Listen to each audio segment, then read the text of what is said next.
we're all free here, and I'm going to begin this with an anecdote. In the town where I used to live, there is a drinking establishment, and we'll call it the Buffalo, for all intents and purposes.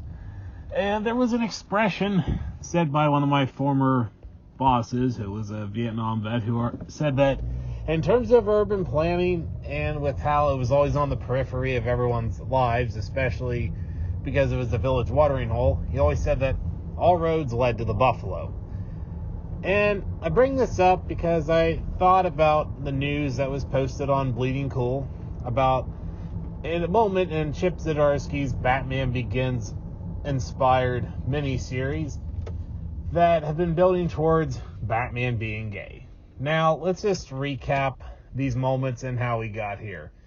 From the get-go, DC, along with Marvel, have been retroactively reassigning the sexual orientation of their characters. It began with Iceman, and it's continued to DC. Now we've had Tim Drake disclose himself being quote-unquote bisexual, but it's the publisher's way of acknowledging the contradictions, where you have decades upon decade of a character having healthy heterosexual relationships, and suddenly now there's an interest in the same sex. They say it's quote-unquote bisexual, but it's just, at the end of the day, code for homosexual, and it's their way of having a weaselly exit out of any kind of criticism for this inconsistency with decades of continuity. Now, I know DC's not as continuity heavy as Marvel. They have the resets every 15 years, as Kevin Smith teased out in his one episode of Fat Man on Batman.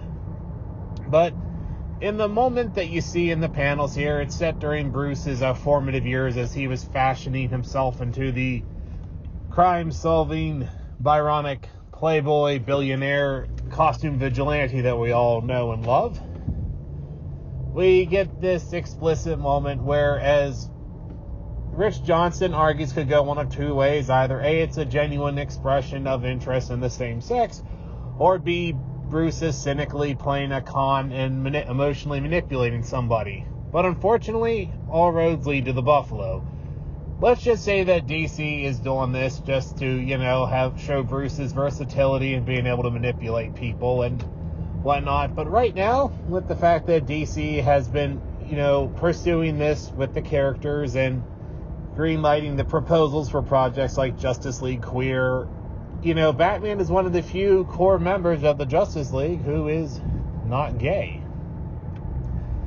Now, Wonder Woman, it's been hinted from the get-go with William Marston and his polyamorous lifestyle in the 60s and the subtext of the comics, with the Amazonians being a female-centric island and whatnot. But, what's going to happen now is, there's going to be this revisionism that'll go through where it'll be like, oh, well, Batman, did this and that, and taking out the context, and whatnot, and just reconstruing everything. And so for me, the question is this, okay, if you're going for this route and you're trying to honor the character's legacy, don't bait, right?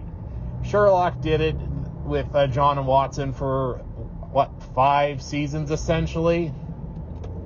And all it did was just gaslight everybody, and nobody walked away with anything they wanted from it.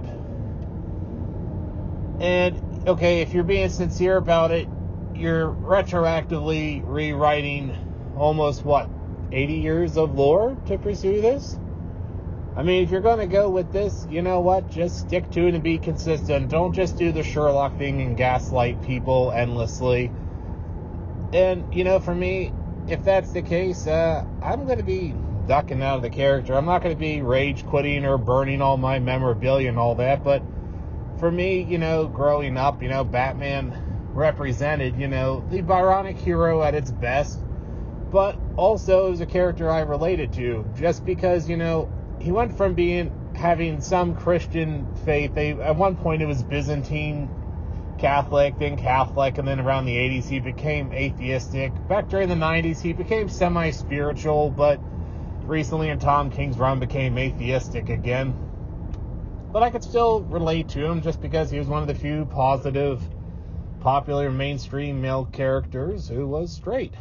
I mean, I was never much into the Superman mythos, admittedly. But it wasn't my brand of science fiction. But anyway, with that said, this revelation of what they have in Chip Zdarsky's miniseries, it's not going to go well for anyone, however you cut it. If they're being sincere about it, they're throwing, 75 years of lore out the window. And you know what? If they think that's the market demographic and they think they can profit from it, go ahead. Far be it for me to say I'm not on the board that's making the decisions. It'll just take out my interest just because that wasn't the character I grew up with.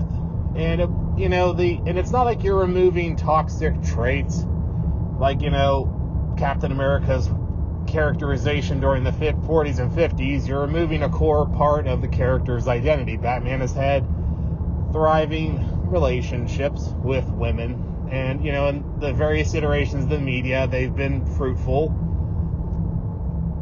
and I could just do a massive list and screed, but I'm just gonna say if they're going for the route, I'll duck out. But if they're not, shame on them for just gaslighting people and creating endless friction.